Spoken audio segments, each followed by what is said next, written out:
Kita akan berdoa lebih dulu. Kami bersyukur kepada Tuhan, karena Tuhan itu baik, kasih setia Tuhan tidak berkesudahan. Kalau sampai saat ini kami dapat kembali menerima firman Tuhan, ini karena kebaikan Tuhan. Dan kami tetap memerlukan kebaikan Tuhan, dinyatakan terus bagi kami, sebagaimana kasih setia Tuhan tidak berkesudahan. Mohon berkat-Mu Tuhan, atas firman yang akan kami terima. Kami mohon kuasa Roh Kudus mengurapi baik kepada hamba-Mu yang akan menyampaikan firman-Mu. Demikian juga semua yang mendapat kesempatan untuk mendengar firman Tuhan. Biar Tuhan urapi dengan Roh Kudus telinga-telinga untuk terbuka mendengar firman Tuhan, hati terbuka untuk menyambut firman Tuhan. Bahkan firman Tuhan berkarya menanamkan, menuliskan firman Tuhan dalam loh hati kami. Mampukan kami ya Tuhan dengan kuasa Roh-Mu untuk melakukan firman Tuhan, supaya kehidupan kami diberkati oleh firman Tuhan. Kami sudah persembahkan doa ini ke depan Allah Bapa dalam surga. Kami aluskan dengan menyebut di dalam nama Tuhan Yesus Kristus, Anak Allah yang tunggal. Amin. Puji Tuhan, salam sejahtera dalam nama Tuhan Yesus. Selamat kita kembali bisa menerima firman Tuhan, karena kehidupan kita ini sangat memerlukan firman Tuhan. Kalau beberapa kali saya menyampaikan firman, menunjukkan bahwa Tuhan itu baik, rancangan Tuhan itu rancangan yang baik. Tuhan yang mengawali suatu pekerjaan yang baik akan berkarya terus sampai semuanya terselesaikan sampai kesudahannya. Dan saat ini saya akan menyampaikan bagian firman Tuhan yang masih tetap menunjukkan kebaikan Tuhan. Yang akan kita baca dalam kitab Kejadian pasalnya yang ke-50. Kitab Kejadian pasal 50 yang akan kita baca pada ayatnya yang ke-20. Kejadian 50 ayat 20. Memang kamu telah mereka-rekakan yang jahat terhadap aku, tetapi Allah telah mereka-rekakan untuk kebaikan, dengan maksud melakukan seperti yang terjadi sekarang ini, yakni memelihara hidup suatu bangsa yang besar. Ya, jadi di sini Tuhan merekakan suatu kebaikan. Dan kalau kita perhatikan di sini, kebaikan yang Tuhan mau nyatakan melalui kehidupan Yusuf itu sungguh-sungguh luar biasa. Karena kebaikan yang Tuhan mau nyatakan bukan saja untuk pribadi, untuk nikah, untuk rumah tangganya, ya. Tapi kalau kita perhatikan di sini, yang Tuhan rekakan, yang Tuhan bukakan itu menyatakan suatu kebaikan untuk memelihara hidup suatu bangsa yang besar. Karena pada waktu itu sedang terjadi bela kelaparan. Kalau tidak mengalami kebaikan Tuhan, pasti akan mati karena kelaparan, termasuk umat pilihan Tuhan. Tetapi karena Tuhan yang merekakan untuk terjadi pemeliharaan atas bangsa yang besar, maka rekaan Tuhan itu pasti terjadi dan terlaksana. Dan yang dimaksud bangsa yang besar di sini, terutama umat Israel yang merupakan bangsa daripada Yusuf sendiri. Dan kalau pemeliharaan ini juga terjadi atas bangsa Mesir, ya itu sebenarnya hanya sampingan. Ya, karena Yusuf ada di Mesir, maka bangsa Mesir juga ikut menerima berkatnya. Tapi sebenarnya rekaan hati Tuhan itu untuk bangsa yang besar. Dan kalau saya lihat ucapan Yusuf di sini merupakan suatu nubuatan.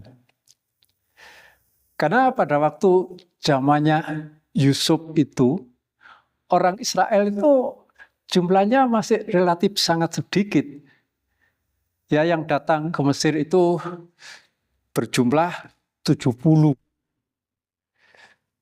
Baik orang tuanya, saudara-saudaranya, ditambah dengan Yusuf sendiri bersama anak dan istrinya. Sehingga secara jumlah, maka kalau itu dibilang suatu bangsa, ya bangsa yang sangat kecil. Tetapi kalau Yusuf mengatakan bahwa Allah itu merekakan ya suatu rencana untuk pemeliharaan bangsa yang besar, saya yakin ini Yusuf sudah mendapat pernyataan dari Allah bahwa bangsa Israel itu akan menjadi bangsa yang besar. Dan tentunya ini ya pastinya Yusuf juga sudah mengerti ya rencana Allah melalui Abraham, di mana pada waktu Allah itu memanggil Abraham supaya keluar dari kampung halamannya, meninggalkan sanak famili, dengan janji bahwa Tuhan akan menjadikan Abraham itu suatu bangsa yang besar. Dan saya yakin janji Tuhan itu juga dipegang oleh Yusuf.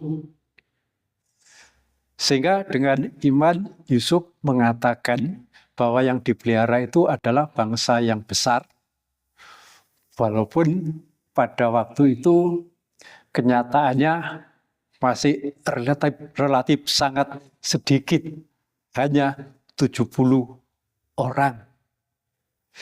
Tetapi Yusuf tetap meyakini bahwa apa yang sudah dijanjikan Allah kepada nenek moyangnya itu pasti terwujud, pasti terlaksana.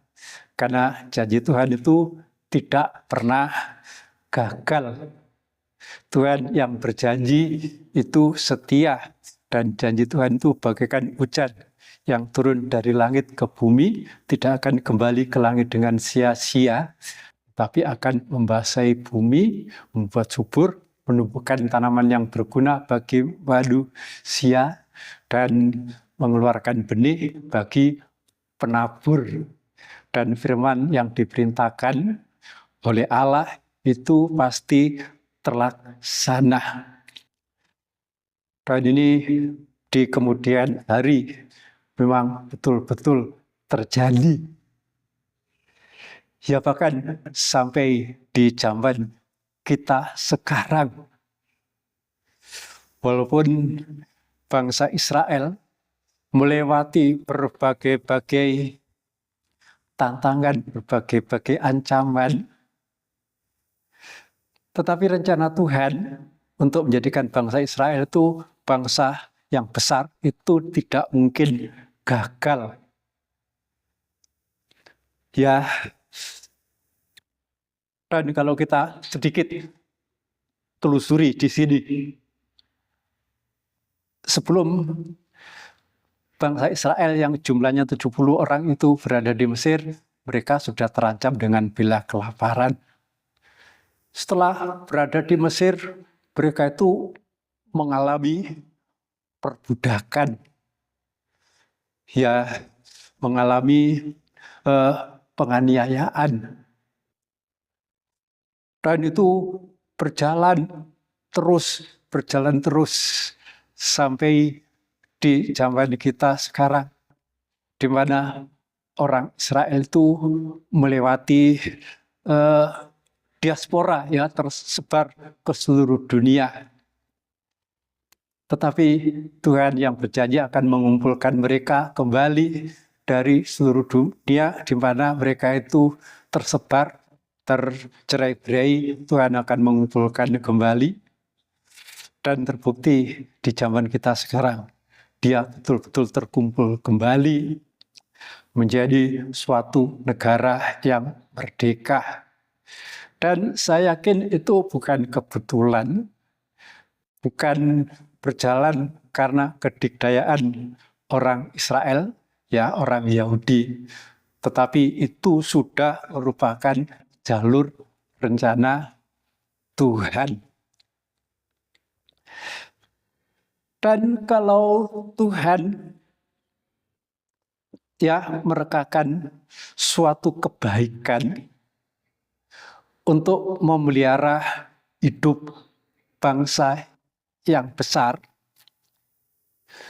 rencana Tuhan itu memang tidak bisa dibatalkan, digagalkan oleh usaha manusia dalam bentuk apapun. Termasuk di sini, itulah yang dilakukan oleh saudara-saudara Yusuf sendiri. Kalimat awal ayat yang kita baca tadi, memang kamu telah mereka-rekakan yang jahat terhadap aku. Jadi usaha-usaha yang ingin menggagalkan rencana Tuhan itu dari dalam. Dan kita bisa melihat dari dalam orang Kristen sendiri, seringkali ada suatu langkah, suatu tindakan, atau suatu ajaran-ajaran bidat, ajaran-ajaran yang menyimpang, yang kelihatannya bisa menggagalkan rencana Tuhan, di mana ajaran bidat ini sudah muncul di abad-abad awal zaman gereja. Pada waktu murid Tuhan masih ada saja, sudah muncul ajaran bidat, ya, yang diantaranya tidak mau mengakui bahwa Tuhan Yesus itu datang dalam daging. Dan itu kelihatan sekali apa yang dinyatakan oleh Rasul Yohanes dalam suratnya, mengatakan kalau ada orang datang kepadamu membawa ajaran lain, jangan kamu terima di rumahmu, sebab barang siapa memberi salam, dia ikut menerima bagian dalam perbuatannya yang jahat. Jadi ini ajaran bidat yang betul-betul sudah muncul di abad awal, di mana murid Tuhan sendiri, ya, saya katakan murid inti, ya, karena ada 12 murid yang kemudian menjadi rasul inti, tapi dari antaranya itu ada 3, kan? Yohanes, Petrus, dan Yakobus. Itu pun sudah muncul, apalagi semakin tergerusnya waktu, pasti ajaran bidat itu semakin bermunculan. Dan itu merupakan tantangan dari dalam yang bisa menggagalkan rencana Allah, supaya bangsa yang besar, bangsa Israel itu tidak terpelihara lagi. Walaupun ada yang berhasil direkrut oleh mereka, tapi tidak semua. Dan mereka juga mengatakan bahwa agamanya itu adalah agama Kristen.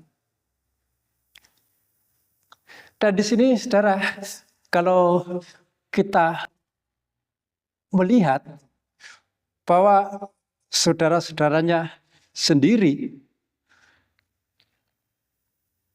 berdaya upaya untuk merekakan suatu kejahatan. Dan itu betul-betul karena ya diperalat oleh iblis untuk menggagalkan rencana Tuhan. Karena saudara-saudaranya merekakan perkara yang jahat kepada Yusuf ini, dasarnya itu mereka tidak senang dengan mimpi-mimpinya Yusuf. Atau kita baca saja bagian itu dalam kitab Kejadian pasal 37.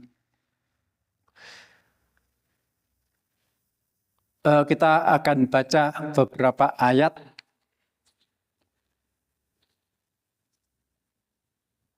Dalam Kejadian pasal 37, langsung saja kita akan baca ayatnya yang kedua. Inilah riwayat keturunan Yakub, Yusuf tatkala berumur 17 tahun, jadi masih muda, biasa mengembalakan kambing domba bersama-sama dengan saudara-saudaranya, anak-anak Bilha dan Silpa, kedua istri ayahnya.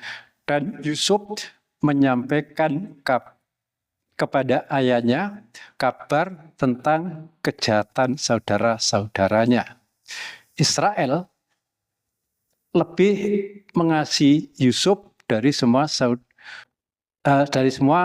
anaknya yang lain, sebab Yusuf itulah anaknya yang lahir masa tuanya, dan ia menyuruh membuat jubah yang maha indah bagi dia.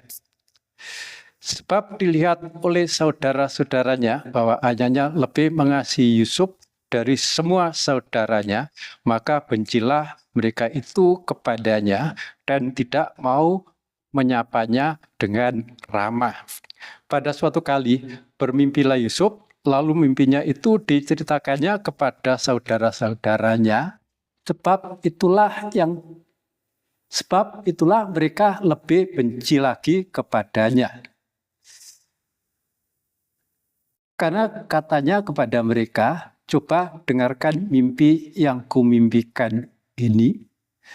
Tampak kita sedang di ladang, mengikat berkas-berkas gandum, lalu bangkitlah berkasku dan tegak berdiri, kemudian datanglah berkas-berkas kamu sekalian mengelilingi dan sujud menyembah kepada berkasku itu. Lalu saudaranya berkata kepadanya, apakah engkau ingin menjadi raja atas kami? Apakah engkau ingin berkuasa atas kami? Jadi makin bencilah mereka kepadanya karena mimpinya dan karena perkataannya itu. Lalu ia memimpikan pula mimpi yang lain yang diceritakannya kepada saudara-saudaranya. Katanya, aku bermimpi pula, tampak matahari, bulan, dan 11 bintang sujud menyembah aku. Setelah hal itu diceritakannya kepada ayah dan saudara-saudaranya, maka ia ditegur oleh ayahnya, mimpi apa mimpimu itu? Masakan aku dan ibumu serta saudara-saudaramu sujud menyembah kepadamu sampai ke tanah? Maka iri hatilah saudara-saudaranya kepadanya. Tetapi ayahnya menyimpan hal itu dalam hatinya. Ya, kita lihat di sini bahwa usaha yang ingin menggagalkan rekaan Allah untuk suatu kebaikan bagi bangsa yang besar, memang ada ancaman yang datang dari dalam, dari saudara-saudara Yusuf sendiri yang berupa kebencian. Dan di sini saudara-saudara Yusuf benci, lebih benci, semakin benci, dan iri hati. Ya. Dan ini memang merupakan ancaman yang sangat mengerikan.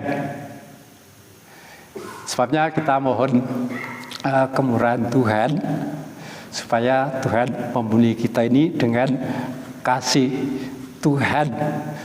Dan firman Tuhan menjanjikan bahwa kasih Allah itu dicurahkan di dalam hati kita melalui Roh Kudus yang dikaruniakan di dalam kita. Supaya kita tidak terjebak oleh tipu muslihat iblis yang tujuannya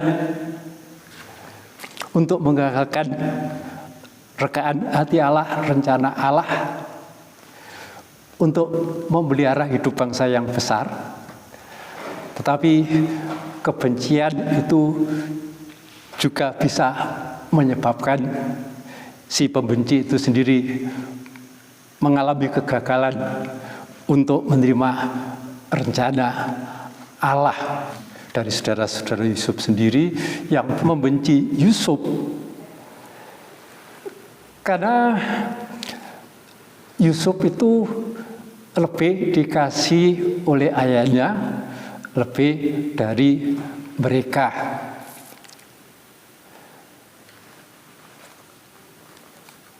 Ya, dan tentunya ini juga menjadi peringatan bagi kita bahwa kehidupan yang dikasih oleh Tuhan itu juga mungkin menghadapi kebencian.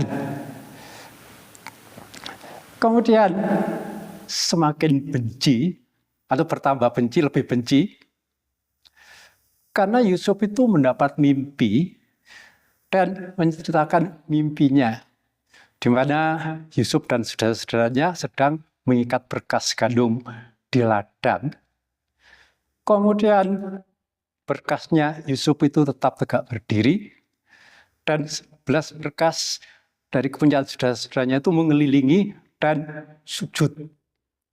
Ya, itu yang menyebabkan saudara-saudaranya itu lebih membenci. Dengan mengatakan, masa kamu menjadi raja kami, kamu menjadi penguasa kami. Masa kepadamu kami akan sujud. Tetapi kemudian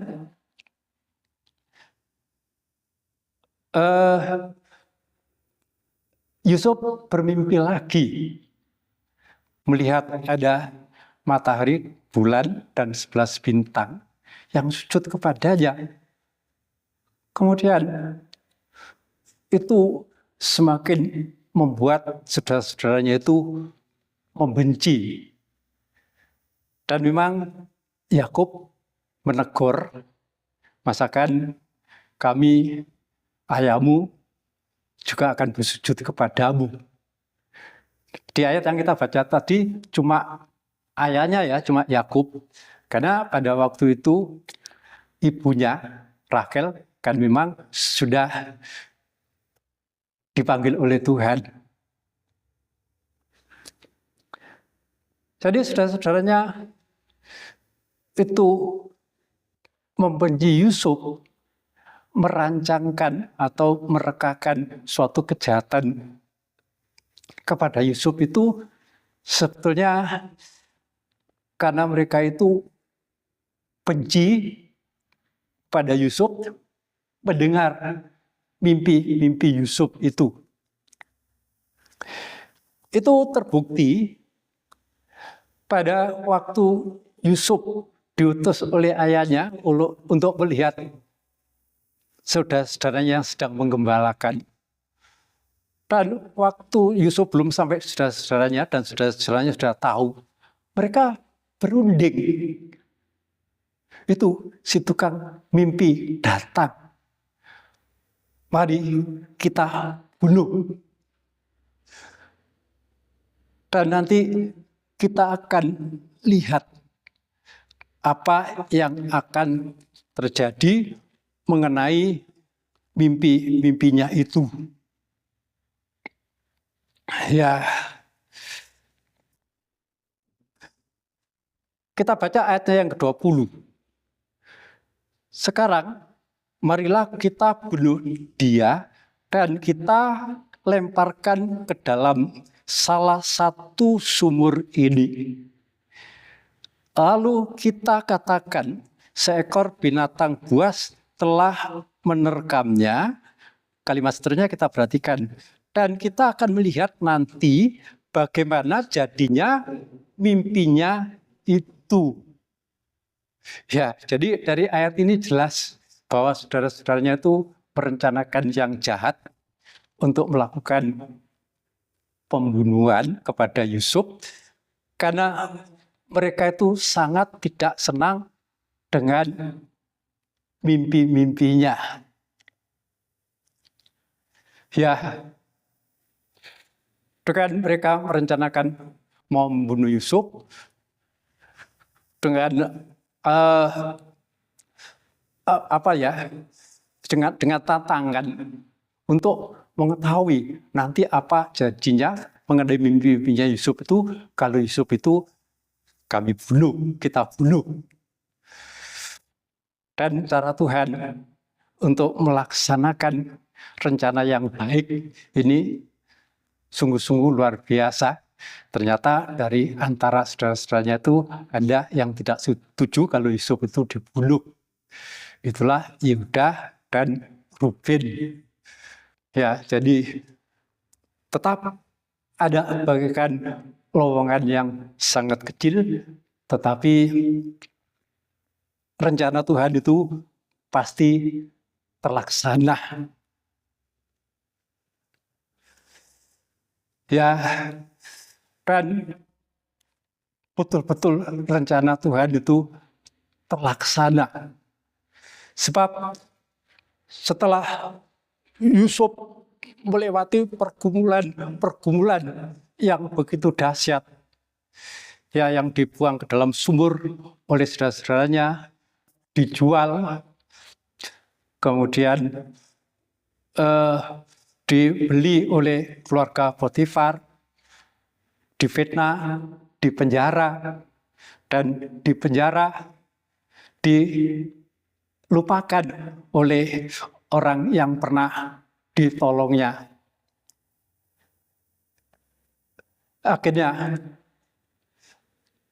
rancangan Tuhan atau yang direkakan oleh Tuhan untuk memelihara suatu bangsa yang besar itu betul-betul terwujud.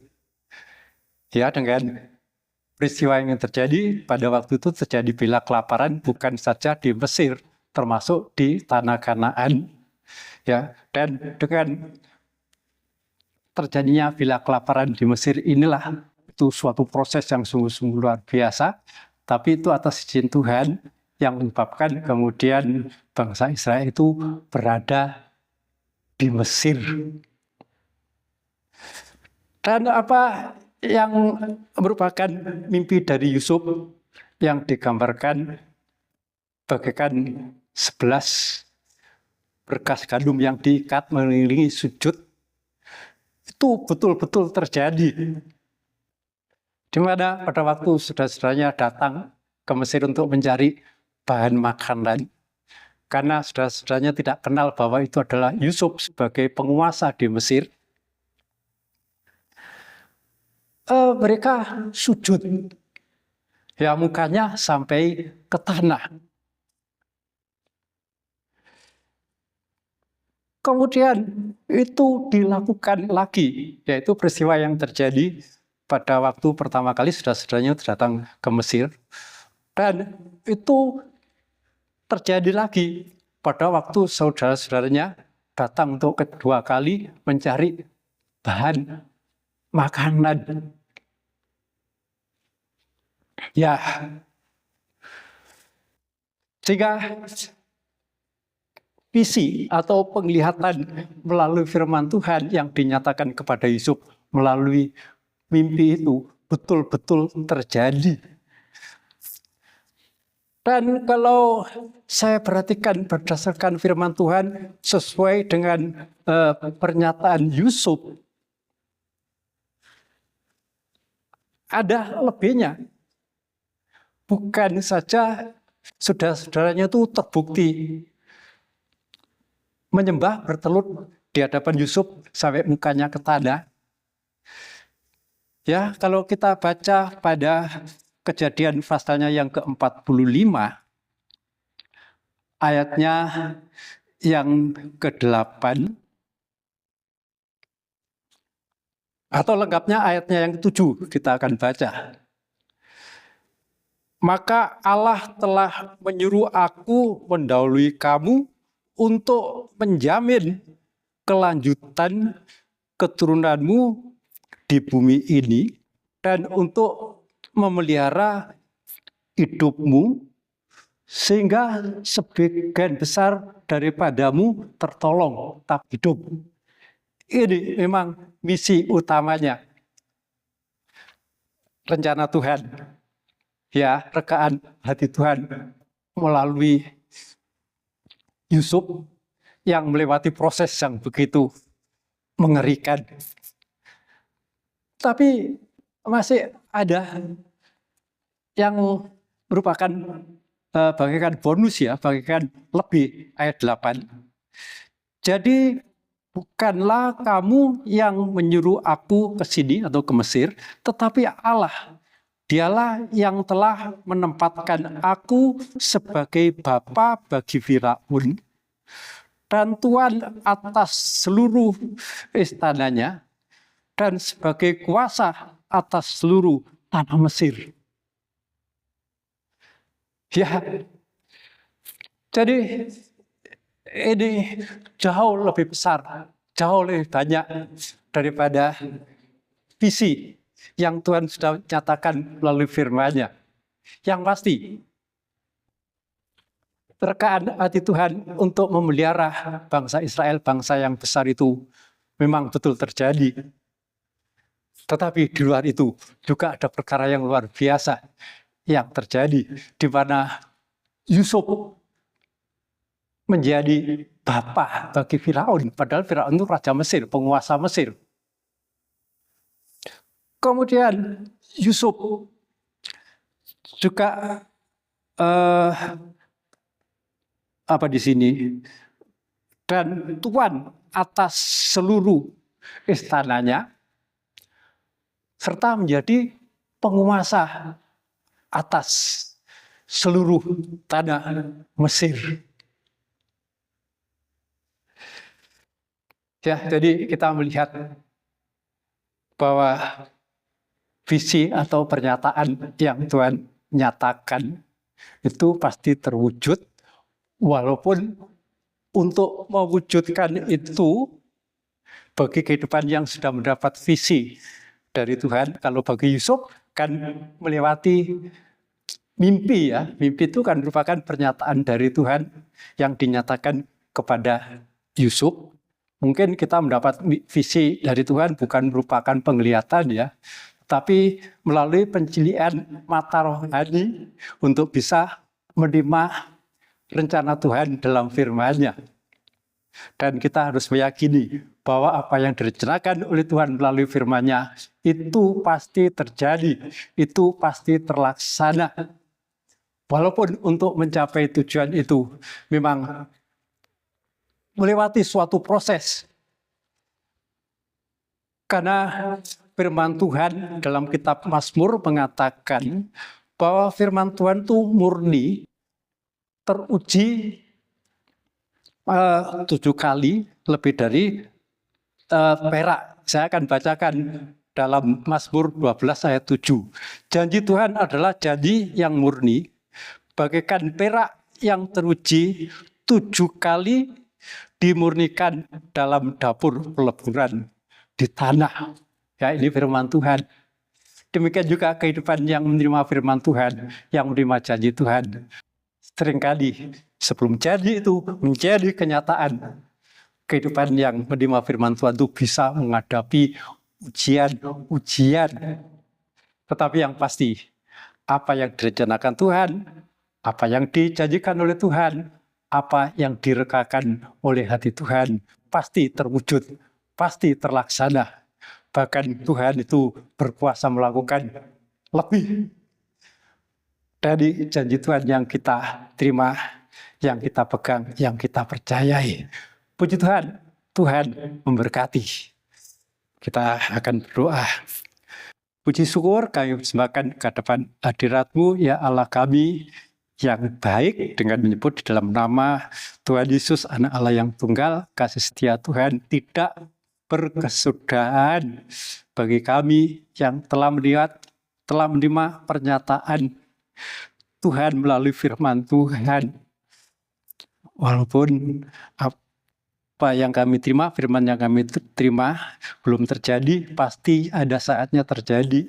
Dan di saat-saat kami menantikan janji itu, kami melewati ujian. Kuatkan kami Tuhan, biar firman-Mu yang kami terima pada siang hari ini, pada saat ini, memberikan kekuatan, iman, pengharapan, serta kasih kami kepada Tuhan.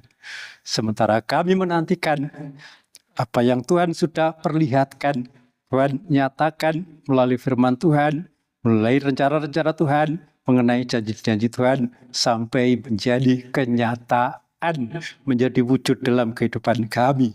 Bahkan firman-Mu pada siang hari menyatakan bahwa Tuhan itu bersedia berkuasa, memberikan lebih dari apa yang bisa kita lihat, dari apa yang bisa kami dengar, dari apa yang bisa timbul di dalam hati kami. Biar kiranya Roh-Mu berkarya menetapkan firman ini dalam setiap kehidupan kami yang mendapat kesempatan untuk mendengar firman Tuhan.